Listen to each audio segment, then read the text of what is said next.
Jour de joie et d'allégresse, nous sommes ravis de nous retrouver en votre compagnie pour ce moment de partage pour votre émission Sabbat Délices. Nous vous remercions de nous ouvrir les portes de vos foyers afin de nous unir dans l'adoration de l'Éternel, Dieu créateur de toutes choses, car rien de ce qui existe ne lui est inconnu. La nature tout entière nous rappelle ô combien Dieu est infiniment grand et majestueux. Et à celui qui est assis sur le trône, nous donnons gloire. J'ai par ailleurs le plaisir d'être en compagnie de Sylvie, que nous retrouvons pour l'animation de ce moment de partage. Quel bonheur de vous retrouver, chers amis, dans ce sabbat délice. Après une semaine de labeur, notre Dieu créateur nous offre cette opportunité de nous rassembler, telle une famille unie pour l'adorer, l'exalter, entrer dans ce repos que seul lui offre à l'humanité tout entière. Dès la création, Dieu nous rappelle que nous avons été façonnés de ses mains pour l'adorer. Nous nous souvenons de ce jour sanctifié et avons donc fait le choix de stopper toute activité séculière pour entrer en toute sérénité, joie et bonheur dans ce repos que Jésus seul peut nous offrir. Sans plus tarder, témoignons avec allégresse au Seigneur, des seigneurs, au roi des rois, l'expression de notre reconnaissance. Il est bon de te louer, Éternel, et de célébrer ton nom très haut, d'annoncer le matin ta bonté et pendant les nuits ta fidélité. Sur l'instrument à 10 cordes, sur le luth et au son de la harpe, tu me réjouis parce que tu as accompli, Éternel, et je chante avec allégresse les œuvres de tes mains. Amen. Amen.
de feu plus beau. Jésus s'apprête, pourquoi j'ai mis levons nos têtes, il va venir. Source de vie, de paix, d'amour, vers toi je crie, la nuit, le jour, entends ma plainte, sois mon soutien, calme ma crainte, toi mon seul bien.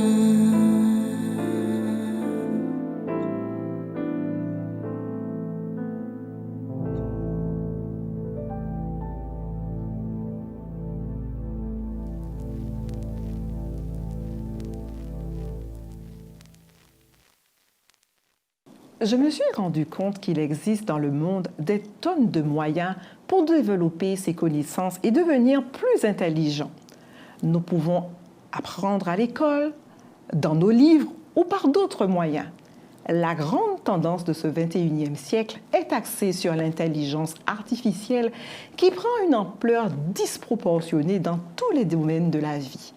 Mais au-delà de tout cela, j'ai eu longuement à méditer sur ces questions d'actualité et en ai déduit qu'il y avait mieux encore que d'acquérir toutes ces connaissances. Nous pouvons grandir en sagesse. Je reste convaincue, Sylvie, que nous devenons plus sages lorsque nous mettons tous nos efforts pour améliorer nos relations en toutes circonstances et pour prendre de bonnes décisions. Je n'en disconviens pas, Dominique. Cependant, je crois que les Écritures nous enseignent que la vraie sagesse commence avec Dieu. Bien que de nombreuses personnes sur terre soient sages aux yeux de Dieu, la vraie sagesse commence par notre relation avec lui. Dieu est parfait en vérité et en connaissance. C'est pourquoi toute sagesse doit commencer par lui. Ceux qui vivent dans la vraie sagesse seront des lumières brillantes pour Dieu dans un monde de ténèbres. Notre façon d'agir et de parler compte.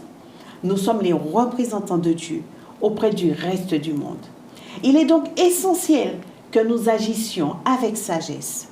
Il est bon de noter que la droiture est un aspect de la sagesse qui consiste à vivre en accord avec la loi de Dieu et ses modes de vie. Dominique, je crois que lorsque nous vivons selon la parole de Dieu, nous vivons en accord avec le dessein qu'il a pour notre vie, n'est-ce pas?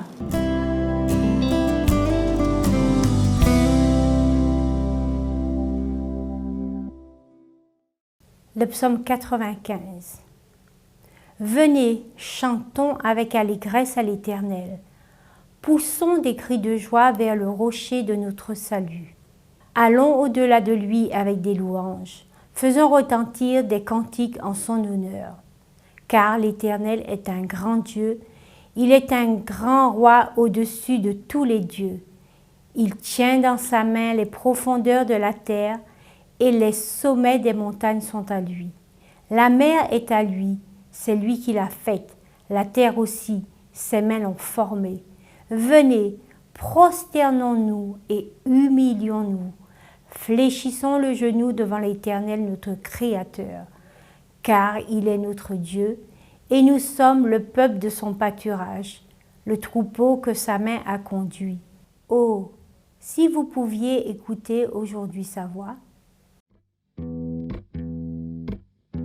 Seigneur, tu es mon berger, tu es mon guide, la voie du salut, le sauveur du monde. Tu es mon réconfort, mon défenseur.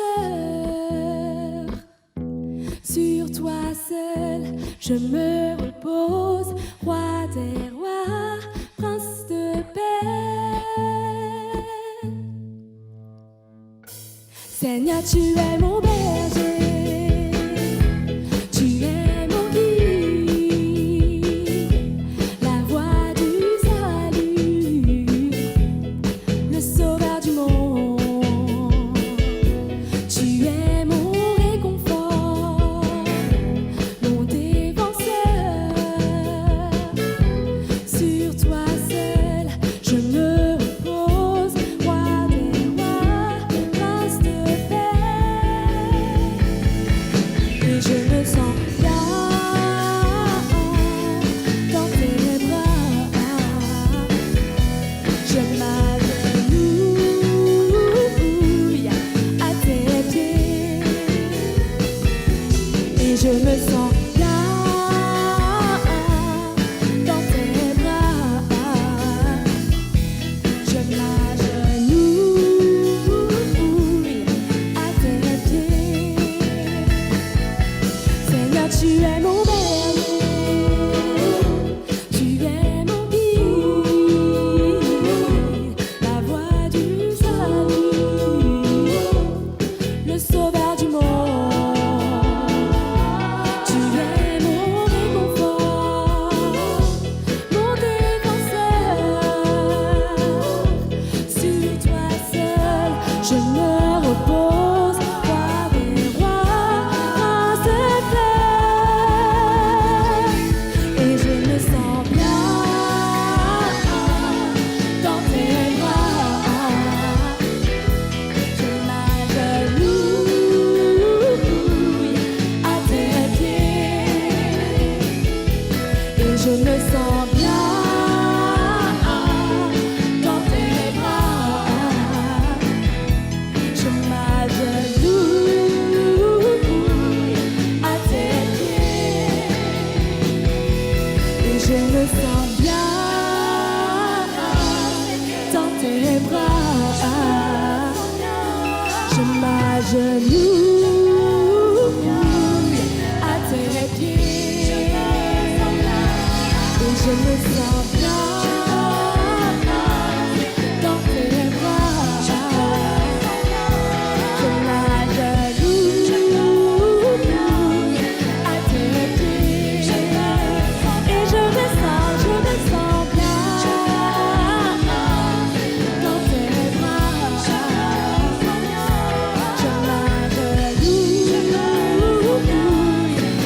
tes pieds. Et je me sens bien dans tes bras. Je m'agenouille à tes pieds.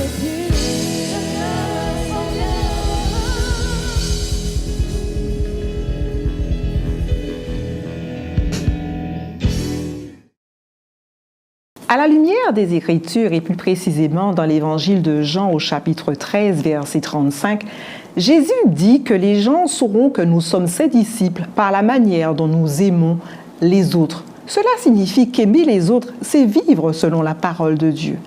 Ainsi, en aimant Dieu et en aimant les autres, nous les conduirons à Jésus. C'est pourquoi Jésus dit dans l'Évangile de Matthieu au chapitre 5, verset 14, que nous sommes une ville sur une colline qui ne peut être cachée et une lumière dans l'obscurité. Le prophète Daniel, quant à lui, dit au chapitre 12, verset 3, que si nous vivons avec sagesse et droiture, nous brillerons comme des étoiles dans les ténèbres. Notre façon de vivre, de penser et d'agir importe. Ce sont les principaux moyens par lesquels les autres verront l'amour que Dieu leur porte. Alors, si nous prenons le temps de réfléchir de manière individuelle à notre vie, nous pourrons déterminer différentes manières par lesquelles toi et moi pouvons vivre en accord avec la parole de Dieu.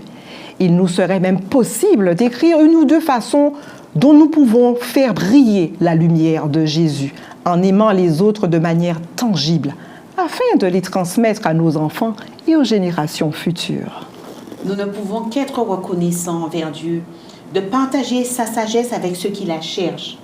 Pour cela, nous devrions nous rapprocher davantage de Jésus afin qu'il nous soit d'une aide précieuse quant à penser de plus en plus comme lui. Par ces temps où chaque domaine de nos vies sont mis à dure épreuve, accordons-nous à prendre la ferme décision de vouloir inclure Jésus dans le choix de la prise de toutes nos décisions dans nos projets. Et nous voulons inviter chacun de nous, quelle que soit notre situation sociale, familiale, spirituelle, à solliciter l'aide de Jésus afin qu'il nous montre comment gérer au mieux, quelles que soient les situations difficiles que nous pourrions rencontrer. Nous croyons que seul l'amour de Jésus peut guider correctement nos actes et nos paroles dans cette société si fragile, à mal d'existence. Et tout comme l'indique l'apôtre Pierre au chapitre 3, verset 15, nous devrons être prêts à sanctifier nos cœurs. Christ, le Seigneur, toujours prêt à vous défendre avec douceur, respect, devant quiconque demanderait raison de l'espérance qui est en nous.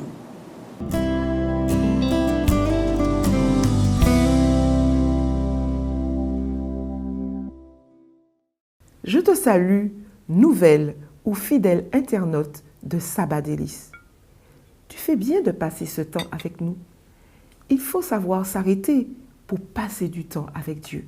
C'est important. Prends part au souper avec moi. Installe-toi. Je voudrais te raconter mon étonnante histoire.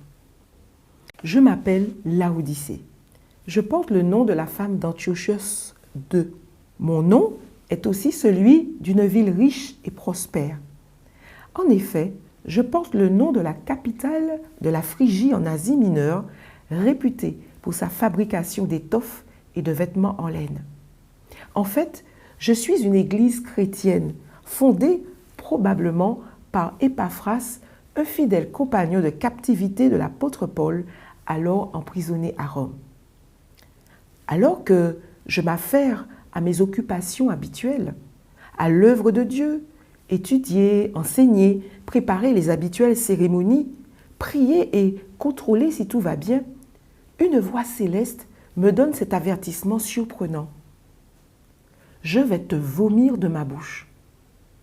Je prête attention et je réalise que c'est Jésus qui me parle. J'ai appris à le connaître dans les diverses études que j'ai faites année après année. Je sais qu'il est le chemin, la vérité et la vie, et qu'on ne vient au Père que par lui. Tu peux le lire dans Jean 14, verset 6. Il est un témoin fidèle qui dit la vérité. Apocalypse 1, verset 5. Quand il parle, il commence souvent par un « en vérité, je vous le dis ». On peut le lire surtout sous la plume de Jean. Jean 6, 32, 53, Jean 8, 58, Jean 10, 7, Jean 13, verset 21. Je sais aussi qu'il est à l'origine de tout ce que Dieu a créé. Il est la parole faite chair qui a habité parmi nous et qui était au commencement avec Dieu. Toutes choses ont été faites par lui et avec lui. Jean 1, versets 2, 3 et 14. Je connais tout cela sous le bout des doigts. Je m'adresse alors à Jésus. Mais Jésus, je suis une église connue dans le monde entier par mes actions d'évangélisation et par mes institutions. Je prêche ta parole, je prêche la vérité. Pourquoi veux-tu ainsi me vomir, moi, ton église? Mais Seigneur, tu connais mes œuvres, lui ai-je dit dans ma perplexité. Alors il m'a répondu ceci. Je connais tout ce que tu fais, mais tu n'es ni froid, ni brûlant. Si seulement tu pouvais être froid ou brûlant. Mais comme tu es tiède, je vais te vomir dans ma bouche. Chers auditeurs, je n'en croyais pas mes oreilles. Je me croyais en sécurité, vu mes œuvres, mes connaissances et mon aura. Je croyais que tout allait bien. Je me sentais à l'aise, opérationnelle, à la hauteur, sûre de moi, compétente, au-dessus de toute situation. Avec tant d'années d'expérience et de pratiques ecclésiastiques, je me sentais riche, prospère et bien installée. Je pensais n'avoir besoin de rien. Je me suffisais à moi-même et pensais ne devoir recevoir de leçons de personne. Enfermée dans ma routine, je ne voyais pas que tout cela me rendait de plus en plus tiède et que Jésus, mon Sauveur, s'apprêtait à me vomir.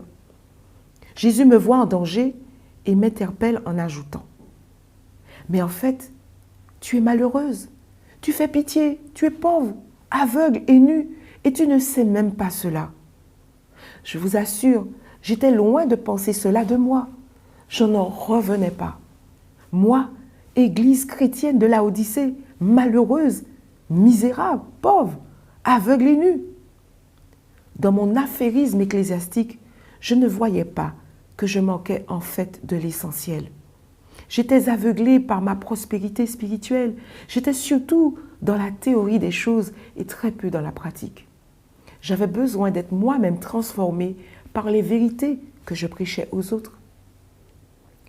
Complètement bouleversée par ce message divin, je me suis demandé ce que je devais faire de plus.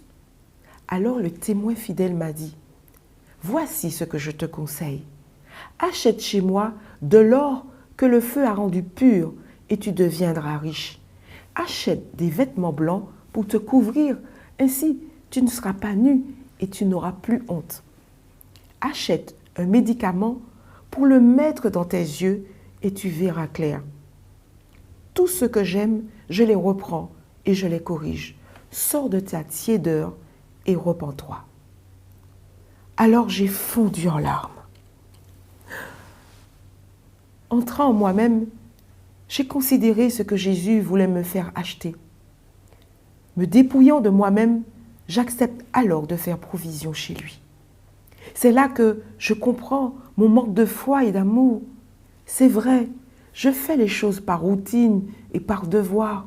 Je suis en permanence dans les « il faut » et les « je dois », oubliant que c'est Dieu qui produit en moi le vouloir et le faire selon son bon plaisir et que je peux lui faire entièrement confiance pour tout ce que j'ai à accomplir. J'oublie que seul l'amour est le meilleur mobile pour agir. Je m'acharne à avoir de plus en plus d'œuvres, mais je n'agis pas par une foi nourrie de l'amour de Dieu. Dans mon zèle et mon orgueil, je blesse et je disqualifie tant de personnes sans même m'en rendre compte.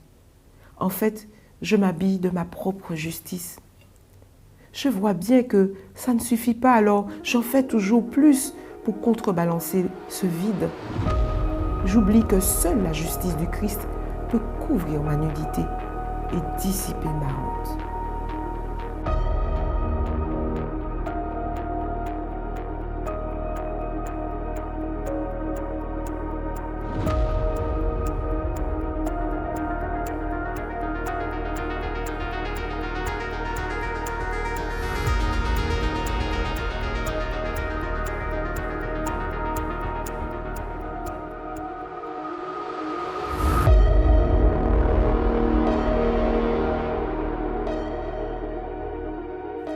Revêtue de la robe de justice du Christ, pour voir plus clair, j'achète le collier proposé par Jésus afin d'oindre les yeux de mon entendement. J'ai passé tant d'années sans me rendre compte de ma situation, pensant que tout allait pour le mieux. Ce collier a fini par ouvrir les yeux de mon esprit. Chaque jour, j'en prends quelques gouttes. Chaque jour, je demande à Dieu de me baptiser de son esprit afin qu'il me guide dans la mission qu'il me donne lui-même. Reprochée par Jésus, je me sens si petite devant ma grande illusion. Je me sens noyée dans la poussière et si insignifiante. Je ressens le besoin d'être entourée et affectionnée. C'est là que je réalise que Jésus n'est pas pleinement dans ma vie. J'ai pris la place qui lui revenait, à lui seul. Alors il me dit « Je me tiens à la porte et je frappe depuis si longtemps. Entends-tu ma voix? Si tu veux bien m'ouvrir la porte de ton cœur, je viendrai chez toi malgré ta misérable et lamentable situation. Nous souperons ensemble en tête à tête, yeux dans yeux, cœur à cœur, en tchèque-coco quoi. Et je ferai de toi un vainqueur. Viens t'instruire avec humilité à ma HEC. H, hôte, E, école, C, Christ. Je t'aiderai à descendre de ton piédestal. C'est le chemin que j'ai moi-même parcouru pour te sauver. Mais un jour, je te ferai t'asseoir avec moi sous mon siège royal dans les cieux. Bien sûr, amis auditeurs, j'ai accepté ce souper avec Jésus.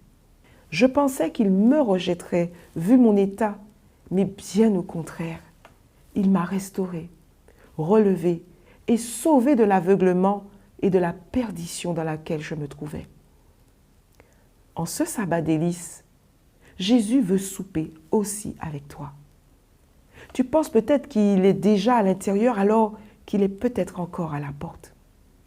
Arrête-toi en ce sabbat délice pour considérer où est Jésus dans ta vie. Tu peux te tromper et ne pas entendre ses appels pressants. En ce jour béni, Jésus veut nous faire sortir de nos visions erronées et de notre orgueil spirituel. Prions et humilions-nous devant sa face maintenant. Seigneur, merci pour ces médicaments que tu as prévus pour chacun de nous. Alors que nous croyons que nous sommes dans le vrai, dans la vérité, Seigneur, tu nous montres notre misère, notre aveuglement, notre nudité. Ô Seigneur, aie pitié de nous et habille-nous de ta justice. Remplis-nous de foi et d'amour et rouins-nous de ton collier afin que nous puissions voir comme tu veux que nous voyons. Au nom de Jésus. Amen.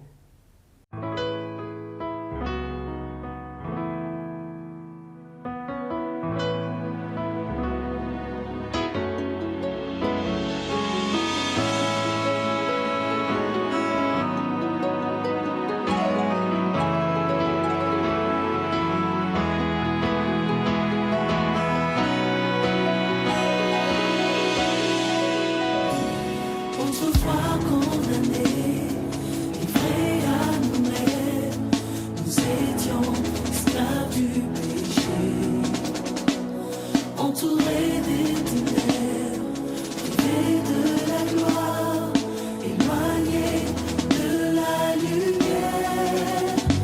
Mais le Christ nous a affranchis pour la liberté.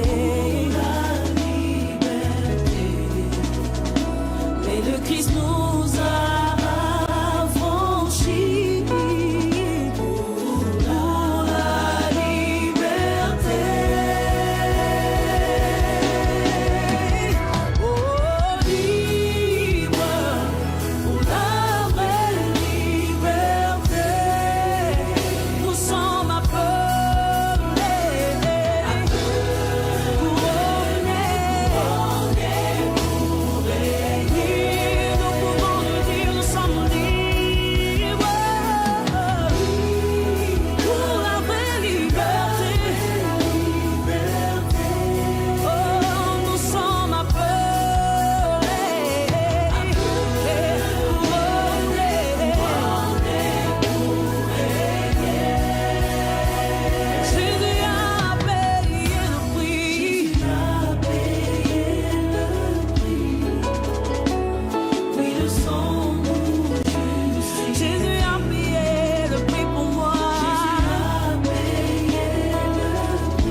Chers amis, il est bon de nous rapprocher des écrits de l'apôtre Paul dans l'épître aux Colossiens chapitre 3 et verset 1 et nous lisons ceci.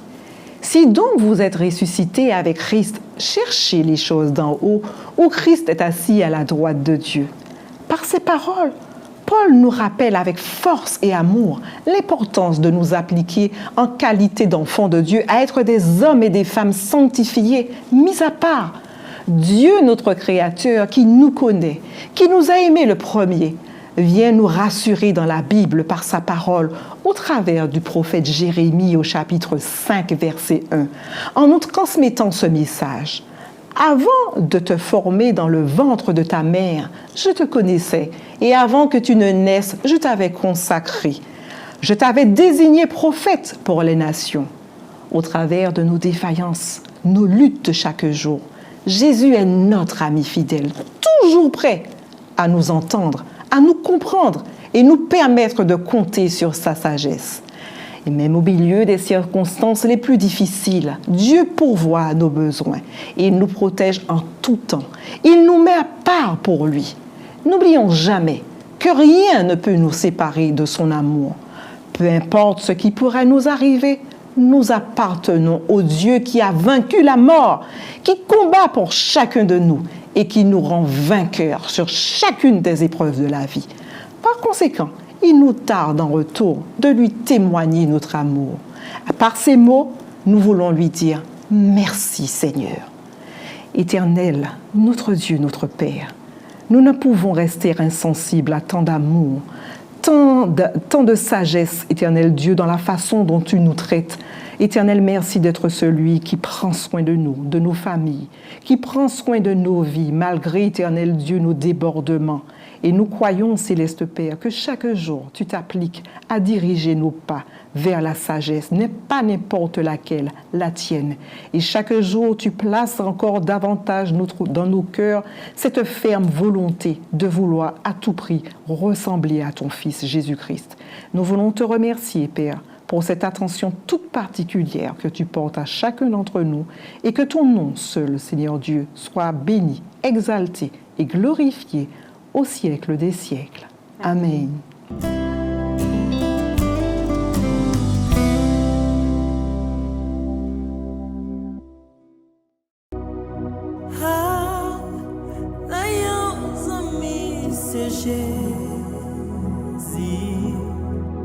Tout péché, moi c'est charge-li. L'ayant bien fait pour tout bali dans la prière. Combien de fois la paix nous perdit, combien chacun nous subit, pour qui parce que nous pas porter tout bali dans la prière. Nous sentons faibles, nous sentons faibles, nous pas capables, qui laisse flot n'a pas passé.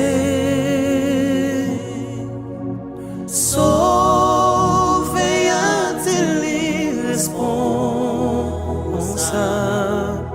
joindre à clé dans la prière.